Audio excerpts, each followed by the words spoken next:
కొన్ని విషయాలు మీడియాతో మీతో పంచుకోవాలనే ఉద్దేశంతో ముందుగా నిరాహార దీక్ష కూర్చున్న ఒక గంట తర్వాత కొన్ని విషయాలు మీతో మాట్లాడదామనే ఉద్దేశంతో నేను ఈ మైక్ తీసుకున్నాను. జనవరి 31వ తారీఖున జరిగినటువంటి సంఘటన గురించి నేను పదే పదే చెప్పవలసిన అవసరం లేదు. అందరికీ ఇంకా మదిలో మెదులుతూనే ఉంది. ఇవాళ ప్రధానంగా ఉదయం 6 గంటల నుంచి సాయంత్రం 6 గంటల వరకు ఈ నిరాహార దీక్ష చేస్తున్నటువంటి సందర్భం ఏమిటి, ఎందుకు చేస్తున్నాను అనే విషయాలను మీ అందరికీ మరోసారి గుర్తు చేయవలసినటువంటి అవసరం ఉందని నేను భావిస్తున్నాను. మీకు తెలుసు, సుమారుగా 7 గంటల 20 నిమిషాల పాటు నా ఇంటి మీద, నా ఆఫీస్ మీద దారుణంగా, క్రూరంగా దాడి చేశారు. నా ఆస్తులు ధ్వంసం చేశారు, నా ఇల్లు ధ్వంసం చేశారు, నా కార్లు ధ్వంసం చేశారు, నా ఆఫీస్ ఫర్నిచర్ ధ్వంసం చేశారు. ఇష్టం వచ్చినట్టుగా బూతులు తిట్టారు, కులం పేరు పెట్టి బూతులు తిట్టారు, మమ్మల్ని కొట్టడానికి ప్రయత్నం చేశారు, కొంతమందిని కొట్టారు. ఇవన్నీ జరిగింది పోలీసుల సమక్షంలో. నేను మీ అందరికీ మనవి చేస్తున్నా, ఈ 7 గంటల 20 నిమిషాల సేపు జరిగినటువంటి దాడి పోలీసుల సమక్షంలో, అంతేకాదు మీడియా మొత్తం లైవ్ ఇస్తున్నటువంటి సందర్భంలో, ఏదో ఒక టీవీలో లైవ్ వస్తూనే ఉంది. ఇవాళ యూట్యూబ్ లో కొట్టి చూస్తే ఎవరెవరు దాడి చేశారో అవన్నీ కనిపిస్తాయి. నేను పేర్లు ఏం చెప్పాల్సిన అవసరం కూడా లేదు. నేను ఏమంటానంటే, అయ్యా, నేనేదో చంద్రబాబు నాయుడు గారిని దూషించానని, ఆ దూషించిన తర్వాత తొందరపడి మాట్లాడాను, కొన్ని మాటలని క్షమాపణ చెప్పినా నన్ను అరెస్ట్ చేసి కోర్టులో ప్రొడ్యూస్ చేసి 18 రోజుల పాటు రాజమండ్రి సెంట్రల్ జైల్లో ఉండే విధంగా చేశారు ఈ ప్రభుత్వం, పోలీసులు. ఇక్కడ నా ప్రశ్న, ఇవాళ 12 గంటల నిరసన దీక్ష ఎందుకు చేస్తున్నానంటే, నా మీద పడి, నా ఇంటి మీద పడి అంత దారుణం చేస్తే 18 రోజులు కాదు కదా, 18 నిమిషాలైనా పోలీస్ స్టేషన్లో పెట్టగలిగారా? ఇది ధర్మమా? ఇది న్యాయమా? మాకొక న్యాయము, వారికి ఒక న్యాయమా? నేను చిన్నగా దూషించాననే చిన్న కేసులోనే 18 రోజులు నన్ను రాజమండ్రి సెంట్రల్ జైలుకి పంపించారే. అంత దారుణంగా చేసిన వారిని ఎందుకు శిక్షించడం లేదు? మీ పార్టీ వాళ్ళేనా, మీ బంధువులనా, మీ వారేనా? ఇది ధర్మమేనా? ఇదేనా ప్రజాస్వామ్యంలో జరగవలసింది? ఇది తప్పు. మీరిప్పటికైనా వాళ్ళని అరెస్ట్ చేసి కోర్టులో పెట్టి రిమాండ్కి పంపించి చట్ట ప్రకారం వ్యవహరించండి అనేది నా డిమాండ్. రెండో అంశం, నన్ను 10-20 నిమిషాలకు అరెస్ట్ చేశారు. రాత్రి తీసుకువెళ్లారు, నల్లపాడు పోలీస్ స్టేషన్లో పెట్టారు.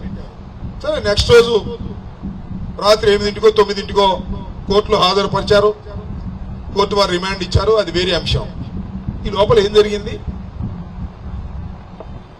రాత్రి 1:30-2:30 గంటలకి లాకప్ నుంచి బయటికి తీసుకొచ్చారు, పైకి తీసుకెళ్లారు. 2 కాళ్ళు పగలు తీసి హింసించడానికి ప్రయత్నం చేశారు. ఎవరిని? అంబటి రాంబాబు. ఎవరితను? 2 సార్లు శాసనసభ్యుడిగా ఉన్నవాడు, ఈ రాష్ట్రంలో మంత్రిగా చేసినవాడు, రాజశేఖర్ రెడ్డి వెంట నడిచినవాడు, జగన్మోహన్ రెడ్డి వెంట నడుస్తున్నవాడు. వీడిని తీసుకెళ్లి మీరు హింసించాలని ప్రయత్నం చేశారే, ఇది ఊరికి పోతుందా? దీన్ని అంబటి రాంబాబు వదిలిపెడతాడా? చట్ట ప్రకారం శిక్షించేంత వరకు పోరాడడా? దీని మీద యాక్షన్ తీసుకోమని చెప్పా. సై లేదు పోలీస్ డిపార్ట్మెంట్కి. సై లేకపోయింది. అంబటి రాంబాబు గారు చెప్పింది తప్పు, మేము చెయ్యలేదని ఒక్క అధికారి చెప్పాడా? చెప్పలా. అంటే ఒప్పుకున్నారు. రాంబాబు గారు చేసిన మాట నిజమే, మేము మాట్లాడమని నోరు మూసి కూర్చున్నారు. యాక్షన్ తీసుకోవటంలా. ఏమిటిది అని అడుగుతా ఉన్నా. ఈ ధర్మమేనా అని అడుగుతా ఉన్నా. దీని వెనకాల ఎవరున్నారు? లోకేష్ ఉన్నాడు, పెమ్మసాని చంద్రశేఖర్ ఉన్నాడు, ఆయన పైన చంద్రబాబు నాయుడు గారు ఉన్నారు. ఉంటే కొడతారా? ఉంటే నా ఇంటి మీద పడి దోషం చేస్తే కేసు పెట్టరా? నా ఇంటి మీద పడి దోషం చేస్తే వాళ్ళని లోపల పెట్టరా? ఇదేనా చట్టం? వదిలిపెట్టడి రాంబాబు, గుర్తుపెట్టుకోండి. నేను ఇక్కడ నుంచి హెచ్చరిస్తున్నా, పోలీసు అధికారులకు హెచ్చరిస్తున్నా, చంద్రబాబుని హెచ్చరిస్తున్నా, లోకేష్ ని హెచ్చరిస్తున్నా, పెమ్మసాని చంద్రశేఖర్ ని కూడా హెచ్చరిస్తున్నా. ఏదో 12 గంటలు నిరాహార దీక్ష చేసి ఇంట్లోకి వెళ్ళి పడుకుంటాడు అనుకుంటారు ఈ రాంబాబు. ప్రాణం పోయినా వదిలిపెట్టను.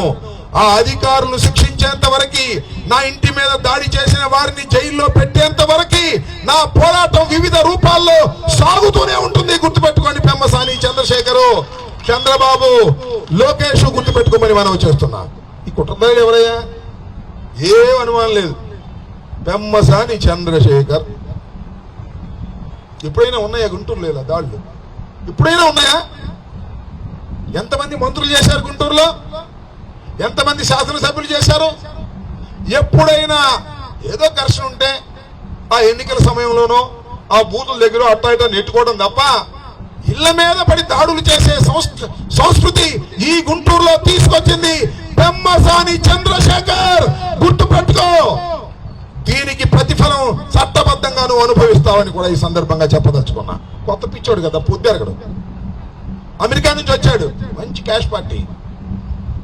ఒక్కసారి పార్లమెంట్ సభ్యుడు అయిపోయాడు, ఆ తర్వాత కేంద్ర మంత్రి అయిపోయాడు. రోజు పండగ అనుకుంటున్నావా? పండగ 2 రోజులు కూడా వస్తాయి. ఎప్పుడు శాశ్వతం కాదు.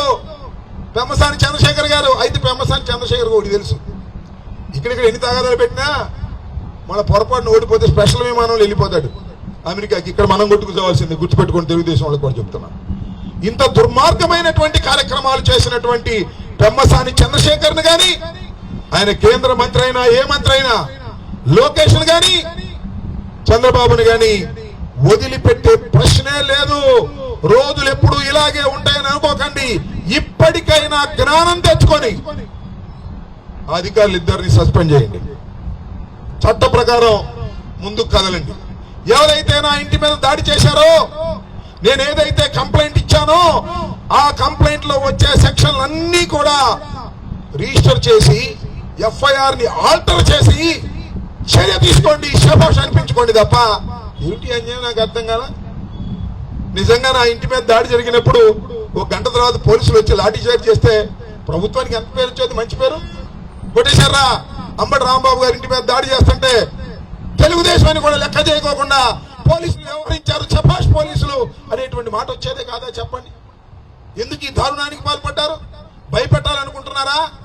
వైఎస్ఆర్ కాంగ్రెస్ పార్టీ కార్యకర్తల్ని భయపెట్టాలనుకుంటే అది మీ పొరపాటు. అందులోనూ అంబటి రాంబాబును భయపెట్టాలనుకుంటే మరింత పొరపాటు అని మనం చేస్తున్నా.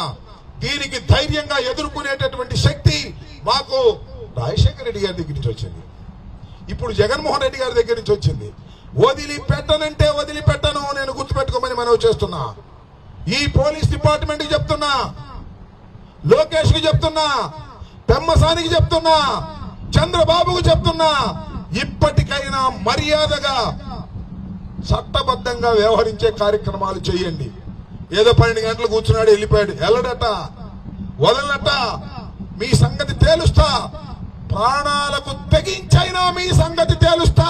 చట్ట ప్రకారం చర్య తీసుకునేంత వరకు నా పోరాటం ఆగదని కూడా ఈ సందర్భంగా నేను మనవి చేస్తున్నా. మరి 6 గంటలకు కూర్చున్నా, ఖచ్చితంగా 6 గంటలకి, మళ్ళీ 6 గంటలకు లెగుస్తా.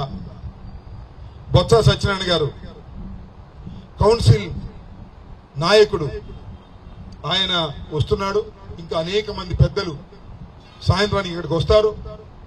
వాళ్ళందరి సమక్షంలో నేను 12 గంటల నిరాహార దీక్షని విరమిస్తాను. ఆ తర్వాత మళ్ళా నా కార్యాచరణ ఉంటుంది. వదిలిపెట్టే ప్రశ్నే లేదు. అటు న్యాయ పోరాటం చేస్తా, ఇటు ప్రజా పోరాటం చేస్తా, ప్రజల్లోకి వెళ్తా. న్యాయం జరిగేంత వరకు కూడా ఈ పోరాటం ఆగదు, ఈ ఎత్తిన చెయ్యి దించను అని కూడా ఈ సందర్భంగా నేను మనవి చేస్తూ ఇవాళ నేను మీ ద్వారా అందరినీ కోరుకుంటున్నా, మీడియా ద్వారా అందరినీ అడుగుతా ఉన్నా. నేను చేస్తున్నది ధర్మ పోరాటం. నేను ఫ్రాక్షనిస్టును కాదు. నేను ఎవరిని కొట్టలేదు నా రాజకీయ జీవితంలో, ఎవరిని హత్యలు చేయలేదు, ఎవరి మీద దాడులు చేయలేదు, దాడులు ప్రోత్సహించను కూడా లేదు నా రాజకీయ జీవితంలో. అలాంటి నా మీద ఈ రకంగా దాడి చేయటం, నా కుటుంబం మీద దాడి చేయటం, నా భార్య పిల్లల మీద దాడి చేయటం సమంజసమేనా? ఇలా దాడి చేసిన వారిని శిక్షించకపోవటం ధర్మమా? ఆలోచన చేయమని అడుగుతా ఉన్న విఘ్నులైనటువంటి న్యూట్రల్ ప్రజానీకాన్ని, విఘ్నులైనటువంటి రాజకీయ పార్టీల్ని కూటమిలో తీసేయండి. జనసేన, బీజేపీ, తెలుగుదేశం తీసేయండి. ఇంకా బీజేపీ అప్పుడప్పుడు ఖండిస్తుంది. నేను మనవి చేస్తున్నా, సుజనా చౌదరి గారు ఖండించాడు దాడులు జరగటం తప్పు అని, సిపిఐ నారాయణ గారు ఖండించారు దాడులు జరగటం తప్పు అని. ఇలా ఖండించిన వారు చాలా మంది ఉన్నారు, కానీ కూటమిలో ఆ రెండు పార్టీలు మాత్రం ఖండించం. పవన్ కళ్యాణ్ గారు, చంద్రబాబు నాయుడు గారు. సరే, పవన్ కళ్యాణ్ గారు ఎందుకు ఖండించరో ఏమిటో మనకు తెలియదు. ఒక దుర్మార్గమైన పాలనకి ఆయన మద్దతు ఇస్తున్నాడు, ఇచ్చుకోండి, మనకేం అభ్యంతరం లేదు. నేను మనవి చేస్తున్నా, మిగతా రాజకీయ పక్షాలన్నీ కూడా గుంటూరు నడిబొడ్డులో ఇలాంటి జరిగిన సంఘటన జరిగితే దాని మీద యాక్షన్ తీసుకోకపోవటం అనే దాన్ని మీరు కూడా ఖండించాలి. ఖండించడం ద్వారా ప్రజాస్వామ్యాన్ని కాపాడుతున్నామనే భావన తీసుకురావాలని మీ అందరినీ కూడా విఘ్నులైనటువంటి మిగతా రాజకీయ పార్టీలని, విఘ్నులైనటువంటి ఆంధ్ర రాష్ట్ర ప్రజానీకాన్ని, న్యూట్రల్ గా ఉండే ప్రజానీకాన్ని నేను కోరుతున్నాను. నేను చేసే ఈ సుదీర్ఘకాలపు ధర్మ పోరాటానికి మీ అందరి మద్దతు కావాలని కూడా, ఇది సుదీర్ఘకాలం సాగుతుందో లేదు నెల రోజుల్లో ముగిస్తారో అది ప్రభుత్వం తేల్చుకోవాలి. అందరి మీద కేసు పెట్టి ఎఫ్ఐఆర్ ఆల్టర్ చేసి రిమాండ్కి పంపితే శభాష్. అలాగే నా మీద దాడి చేసి అర్ధరాత్రి పూట నన్ను హింసించినటువంటి పోలీస్ ఆఫీసర్ ఇద్దరు కూడా, ఒకడు వాసు, ఒకడు వెంకటేశ్వరరావు, గంగా వెంకటేశ్వర్లు, ఇద్దరు కూడా వంశీ నల్లపాడు పోలీస్ స్టేషన్ వంశీధర్, అలాగే గంగా వెంకటేశ్వర్లు, వీళ్ళిద్దరు కూడా లోకేష్ బంధువులు. నేను చెప్తున్నా, లోకేష్కే కాదు బంధువులు, పోలీస్ అధికారులు మాకు బంధువులు ఉన్నారు, గుర్తుపెట్టుకోండి. అన్ని విషయాలు మాకు తెలియవనుకోకండి. మీరు చేసే ప్రతి విషయం కూడా మాకు ఉన్నారు బంధువులు, వాళ్ళు చెప్తారు ఏం జరుగుతుందో. పోలీస్ వ్యవస్థని గాడిలో పెట్టుకోవాల్సినటువంటి బాధ్యత ఈ ప్రభుత్వానికి ఉంది. ఈ విధంగా ఎవరైతే వైఎస్ఆర్ కాంగ్రెస్ పార్టీ నాయకులు గట్టిగా ఉంటున్నారో వాళ్ళ మీద పోలీసులు లాఠీలు ఉపయోగించి అణచాలని ప్రయత్నం చేస్తే అణిచే వ్యవహారం కాదని కూడా మనవి చేస్తున్నా. ఇవాళ కూడా సోషల్ మీడియాలో యాక్టివ్ గా ఉన్నటువంటి వైఎస్ఆర్ కాంగ్రెస్ పార్టీ అనుకూలుల మీద దాడులు చేస్తున్నారు, అరెస్టులు చేస్తున్నారు, తీసుకెళ్తున్నారు. మొన్నేమో పూడి శ్రీహరిని తీసుకెళ్లారు, కుప్పం తీసుకెళ్లారు. ఆవిడ కోర్టులో ప్రొడ్యూస్ చేస్తే కోర్టు వారు రిజెక్ట్ చేశారు, విడుదలైపోయాడు. ఇలా మీరు హింసించాలని ప్రయత్నం చేస్తే మేమేదో భయపడతామని అనుకోకండి. మరింతగా రాటు తేలుతాం, మరింతగా పోరాట పటిమని పెంచుకుంటాం, మరింతగా రోడ్డు మీదకి వచ్చి పోరాటం చేసి మీ మెడలు వంచేటటువంటి కార్యక్రమం చేస్తాం తప్ప పారిపోయే ప్రశ్నే లేదని కూడా ఈ సందర్భంగా మనవి చేస్తూ, మరొకసారి ఆంధ్ర రాష్ట్ర ప్రజానీకాన్ని అందరినీ మనస్ఫూర్తిగా కోరుకుంటున్నా, నేను చేస్తున్నటువంటి ఈ ధర్మ పోరాటాన్ని మీరు ఆశీర్వదించండి, మీరు మద్దతు పలకండి సవినయంగా కోరుకుంటూ మీ దగ్గర సెలవు తీసుకుంటున్నాను. జై హింద్, జై జగన్. Please subscribe .news.